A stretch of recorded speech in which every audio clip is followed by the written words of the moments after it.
Bonjour tout le monde. Aujourd'hui, on va parler de la sécurité du fil, ou bien de la sécurité d'un réseau sans fil. Avant de voir comment fonctionne la sécurité dans un réseau Wi-Fi, nous allons faire une comparaison. Nous allons faire une comparaison entre un réseau filaire et un réseau sans fil. Dans un réseau filaire, les machines sont physiquement connectées par des câbles.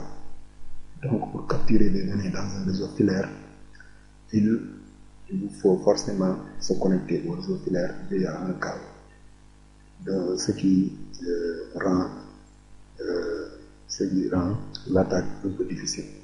En revanche, dans un réseau sans fil, n'importe quelle personne outillée peut capturer les données sans la nécessité de se connecter au réseau. Dans un réseau Wi-Fi, les données circulent dans l'air, mettez ça en tête. Donc, on peut conclure pour dire que dans un réseau sans fil, les données sont à la portée des pirates. Pour protéger votre réseau sans fil, trois mesures de sécurité s'imposent. La première mesure c'est d'instaurer un système d'authentification. Cette mesure consiste à demander à l'utilisateur de s'identifier la plupart du temps avec un mot de passe avant de se connecter.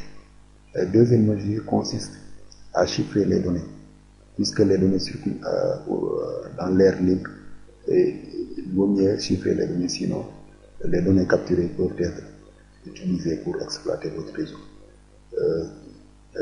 La troisième mesure est d'assurer la disponibilité de votre réseau sans fil, parce qu'il y a des attaques qui peuvent en quelque sorte créer un déni de service au niveau de votre réseau sans fil.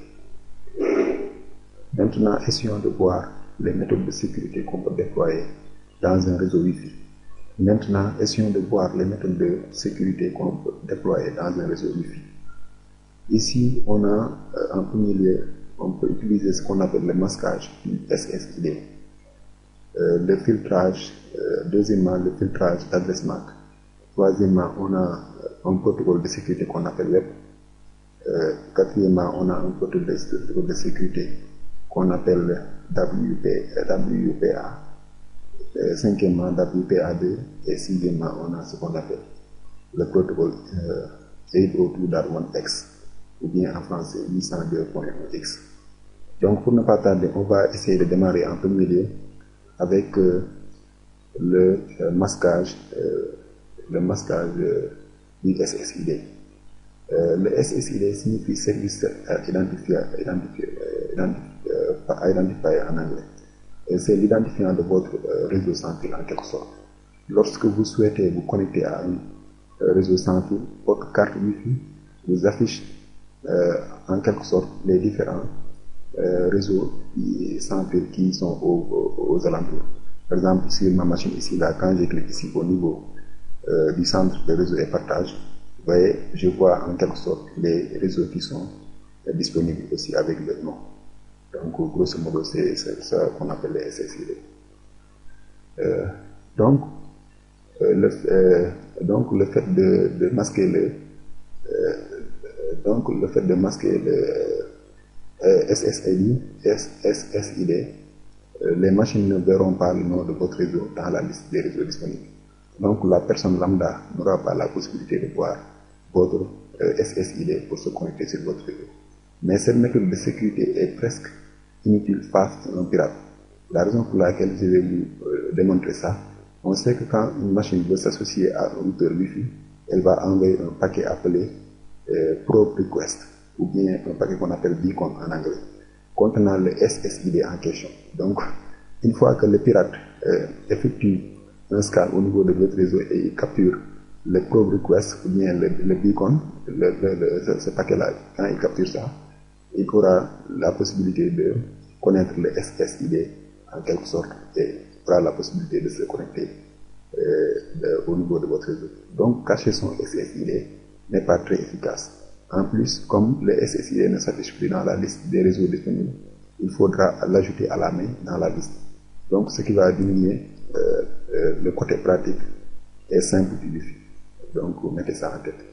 Maintenant, deuxièmement, on va essayer de voir le filtrage d'adresse MAC. On va essayer de voir le filtrage d'adresse. Ici, le point d'accès ou bien le routeur Wi-Fi a une liste des adresses MAC, comme vous le voyez, autorisées à se connecter sur le réseau. Donc, les machines dont leur adresse MAC ne figure pas sur la liste ne pourront pas accéder au réseau. Cette méthode de sécurité semble être efficace. Mais qu'est-ce qui se passe quand un pirate connaît la liste des adresses MAC autorisées et que ce même pirate peut usurper une des adresses, ces adresses MAC autorisées en les configurant sur sa propre carte Wi-Fi. Donc alors, bonjour les dégâts, c'est ça le problème. Donc le filtrage d'adresse MAC aussi n'est pas efficace. En plus, il peut causer beaucoup de désagréments à l'administrateur, car pour pouvoir connecter une nouvelle machine au réseau, il faudra modifier la table de filtrage. Donc ça aussi, c'est pas un moyen tellement efficace pour sécuriser votre réseau. Mais il y a des milieux où ce genre de mesure de sécurité peut être utilisé s'il y a des personnes qui ne sont pas tellement outillées pour pouvoir exploiter ces failles. Troisièmement, on va parler du protocole qu'on appelle web. Le web est un protocole de sécurité qui nous permet d'implémenter l'authentification et le chiffrement des données. Pour l'authentification web, fournir un mot de passe, comme vous le voyez sur la présentation, aux machines qui veulent se connecter sur le réseau. En plus, grâce à ce mot de passe, des clés sont générées pour chiffrer les données. En voyant web, on a l'impression que c'est une bonne méthode de sécurité, mais nous allons voir que des failles existent avec web. Il y a beaucoup de failles qui existent avec web. Essayons de voir comment web chiffre les données. Pour chiffrer les données, web utilise le mot de passe et ce qu'on appelle un vecteur d'initialisation ou bien initialisation vecteur en anglais. C'est abrévié IV pour créer une clé et déchiffrer un paquet. Donc cela signifie que la clé est renouvelée à chaque paquet envoyé. Donc chaque paquet a sa propre clé. On sait que la clé web a une valeur fixe. Donc le changement, on sait que le mot de passe de web en quelque sorte a une valeur fixe. Donc le changement de la clé de chiffrement repose sur le IV. Malheureusement, un IV a une longueur de 24 bits, ce qui donne assez de possibilités. En effet, il y a 2 à la puissance 24 d'IV possibles, ce qui nous donne 16 777 216 IV possibles. Donc si un pirate réussit à capturer un maximum de données au niveau du réseau, il aura la possibilité de découvrir le mot de passe web. Il aura en quelque sorte la possibilité de se connecter sur le réseau. Donc en effet, web a montré ses limites. C'est la raison pour laquelle, essayons de venir ici sur la page suivante, c'est la raison pour laquelle WPA est venu pour combler les lacunes de web. Le fonctionnement de WPA est donc similaire à celui de web, à la différence que WPA s'appuie sur le protocole qu'on appelle TKIP, qui signifie Temporal Key Integrity Protocol en anglais, pour fournir une sécurité plus efficace que web. TKIP fournit un mécanisme puissant de renouvellement des clés. Donc c'est là où on trouve la force de WPA. Essayons de voir le fonctionnement de WPA. À partir du mot de passe, comme vous le voyez sur la présentation, le point d'accès et la machine vont négocier une clé de session. À partir de cette clé de session et de l'adresse MAC de la machine et de l'IV aussi, ici on va aussi utiliser IV, c'est la le vecteur d'initialisation, une clé par paquet est générée. Et puis cette clé a une longueur de 128 bits et changera totalement à chaque paquet message. Donc grâce à l'incrémentation de l'IV, cela veut dire l'IV ici, au lieu de prendre 24 bits, l'IV aura une longueur de 48 bits comparé à web. Donc on peut dire enfin que WPA est une mesure de sécurité assez robuste. Néanmoins, il y a des attaques que les pirates peuvent effectuer avec un taux de réussite très faible. En plus, ces attaques ne sont pas réalisables par le grand public. Ensuite, Maintenant, ensuite, on va essayer de voir cinquièmement WPA2. WPA2 utilise